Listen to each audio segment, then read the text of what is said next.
Presley Caroline, and today we're going to be doing an experiment with conductive and non-conductive Play-Doh. First, let's talk about conductivity. Ionic solutions allow ions to move around freely, which then conduct electricity.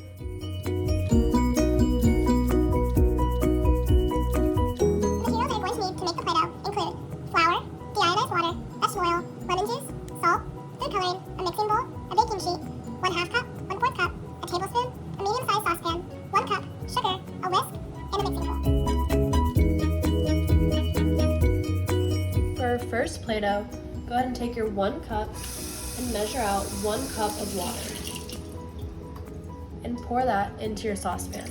Now, taking your 1 cup again, measure out 1 cup of flour.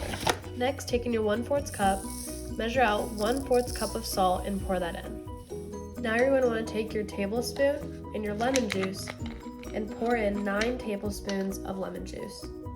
Taking your tablespoon again, add 1 tablespoon of vegetable oil.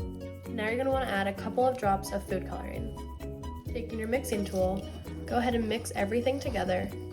Now that everything's mixed together, take your saucepan and put it on a stove on medium heat and continue stirring it while it's on the heat until it clumps together. While your stove is heating up, go ahead and start making the other Play-Doh by first grabbing your mixing bowl and measuring out 1 cup of flour. Next, you're going to want to take your 1/2 cup and measure out 1/2 cup of sugar and pour that in. Taking your tablespoon, measure out 3 tablespoons of vegetable oil. Taking your whisk, go ahead and stir all of that together until the oil is absorbed. Go ahead and add a couple of drops of a different color of food coloring. Next, you're going to want to grab your deionized water and start to pour small amounts into the bowl.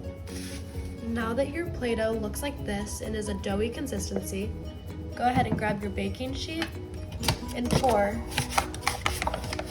a little bit of flour on the baking sheet and spread that out.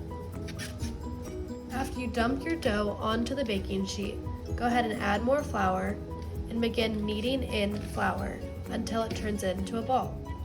Keep kneading in flour into your Play-Doh until it is no longer sticky. Now that your Play-Doh looks like this and is no longer sticky, go ahead and put it to the side. You know that your Play-Doh on the stove is ready after you've mixed it for a while and it forms this dough-like consistency. For our other Play-Doh, go ahead and take the same baking sheet and spread some flour just like before. Taking your Play-Doh off the stove, go ahead and pour your Play-Doh onto the flour on the baking sheet. This Play-Doh is going to be very hot, so go ahead and let it cool for a bit. Now that your Play-Doh is cooled down enough where you can touch it, go ahead and begin kneading it together with the flour so that it's no longer sticky. Now that your Play-Doh looks like this and is no longer sticky to the touch, go ahead and put it to the side.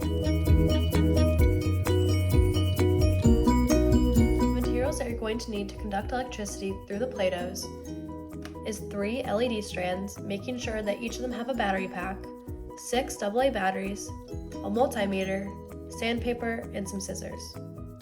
Begin by cutting the battery packs off of all 3 of the LED strands. Using the sandpaper and scissors, go ahead and remove the coating off of the wires so that the metal is exposed. Go ahead and put 2 batteries into each of the battery packs.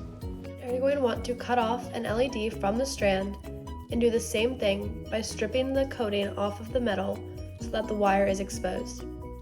Taking the second Play-Doh that you made, go ahead and make 2 small balls out of your big ball of Play-Doh. Now that you have your battery packs and the batteries in each of them, go ahead and connect the battery packs by wrapping the wires around each other so that all 3 of the battery packs are connected. Now you're going to want to take one end of the battery pack and stick it into one of the balls, and then the other end of the other battery pack and stick that into the other ball.